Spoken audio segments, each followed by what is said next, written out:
They did not stop battling. This is the best game I've ever been to. Breece Hall. Brilliant. Look, did he come back from injury okay? I think so. He gets back, racks up 147 total yards on 11 touches, looking explosive as ever, an absolute star. I get why you're tweeting, I don't want to add Dalvin Cook. I'm here. You know, he's that guy. And he might be the reason that they are a playoff team in the AFC. Garrett Wilson, I mean, he made the early favor for catch of the year. Do you guys understand this catch? Oh, my God. It was in the fourth quarter. Zach Wilson battles and got, you know, stronger as he went on. I do want to show. Can I just show? Can we lay out and show? Like, that catch was on my side. It was like a miracle. On my side of the end zone where I was sitting, and this was sort of the crowd at Jets University. No, can we show my clip? No. I think we have it. They're trying to get it. That's okay. We don't have to show it. It was wild. Everyone was going absolutely crazy. Shirts were coming off. It was insane. And, of course, you know, you had Jordan Whitehead, a star of the night, with 3 interceptions. Well, here's one of the clips, but this was after the game. This wasn't after the catch. That's okay. The defense racked up. It's okay, guys.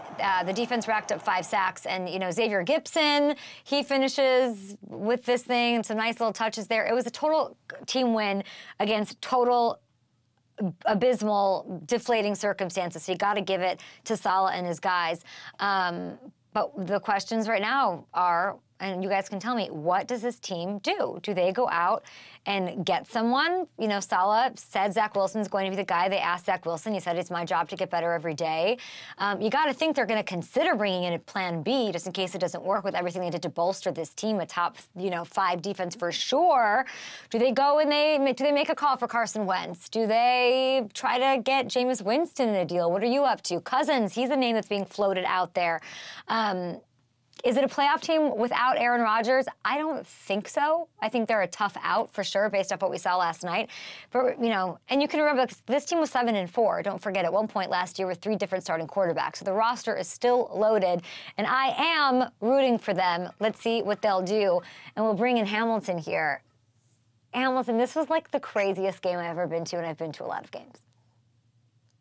It was nuts. I mean, from start to finish, every aspect of it, just as you said, seeing the Jets rally back like that after such a deflating moment was really cool. And just it looked like the atmosphere in that stadium was electric. It was, you know, and then they win the game, so it's overtime. And you know me, I don't stay for when Steve Miller Band's on stage and they leave and they come back for the encore and they sing the Joker. I'm in the car on the way home. Like I never stay for the encore to anything. I don't want to wait around. It took me. I got home at like 1 in the morning because the traffic was so bad coming out of MetLife. But because I always leave, I'll leave in the fourth quarter. I leave every Super Bowl I've ever been to. I'm like after halftime, I'm kind of out. Like somewhere between the third quarter and the fourth quarter, I'm gone. So this was special for me to stay, and it was a special night that I was sort of not expecting. And watching these Jets fans, I think I sent you and Goldfarb a voice note as I was walking out of the stadium, and I said, this reminds me of like, there was a night that I was in high school where I snuck out of the house and I went to a party. And I look at my phone and I've got like 7 missed calls from my mom and dad. So I know I'm pinched. Like the jig is up. I'm never seeing the light of day until I graduate and go to college. And I stayed out till dawn. I stayed out all night long because I was like, you know what? I'm going to live in the here and now. I'm already in trouble. I know what's on the other side. I'm going to wake up in the morning and it's over for me. So that was what Jets fans, I mean, if you look at that footage that they just showed even from my cell phone, like the rallying, the excitement, I'm looking at them, you know, more objectively thinking, oh my gosh, you guys are going to have the worst hangover in the morning because this is awful. Like, this is awful. You've lost your quarterback. It doesn't look good. I saw the pop. I'm looking at my phone. I'm looking at Peyton. I don't even believe you. You and Goldfarb are messaging me, no, they say Zach Wilson. I'm like, no, they didn't say that sentence. Like, I was freaking out.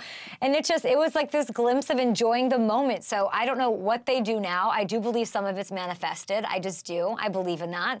And then, you know, that's just where we leave things with the Jets. The Bills side of things is, you know, people are trying to write them off. I wouldn't do that. But we're starting off where we've left off, which is the interception problem with our boy.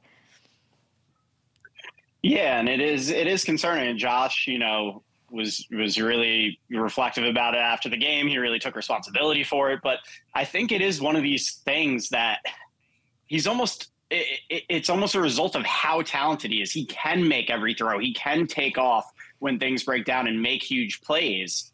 But that's what's also led to a lot of these mistakes. So I think it's just a matter of finding that balance, picking his spots when he wants to take those shots, when he wants to try to extend plays, and when he just has to recognize that a play is dead and move on. Yeah, I mean, and he had 4 turnovers out the gate last night on top of his league-leading 19 last year. He's got all the athleticism. He's got all the talent, like you're saying. And he also took all of the accountability last night. Yeah, trying to force the ball.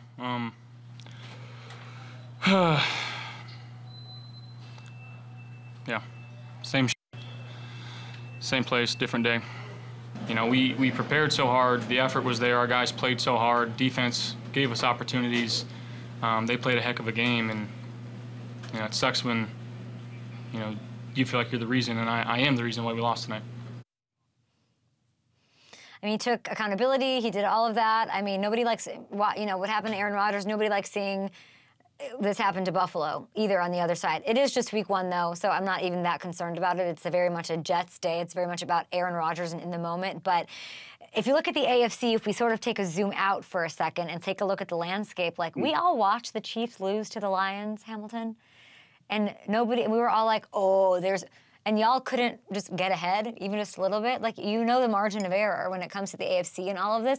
But, like, the missed opportunity by the Bills and every other contender that we know of so far, by Buffalo, we saw Cincinnati, the Chargers losing to the Dolphins. Like, you get to lose a rare L by Mahomes out the gates, and you could immediately be on the board, and instead you join them at 0-for. So, in fact, 6 AFC teams won this week, and that means 10 squads are 0-for right along with the Chiefs. That's insane.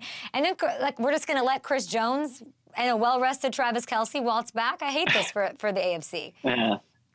Yeah, the only division winner that won in week 1 in the AFC was the Jaguars, who play the Chiefs this week. So they're going to have an opportunity to maybe get a leg up. But you're right, it's a missed opportunity for everyone else. And it is funny. It's ridiculous to look at the standings at this point in the season after week 1, but it is just funny. The Chiefs are actually sitting in that 7th seed right now at 0-1. That's pretty insane. I like that you got a little moment for your Jags out there, which we love to see. Hamilton, here's some of the chat that's going on before we take a break. Micah Parsons may put Zach Wills. Oh, yeah, Cowboys week 2 for the Jets. I got that next week. Be scary. Hey, thanks for watching. Subscribe here to get the latest Up and Adams content right on YouTube.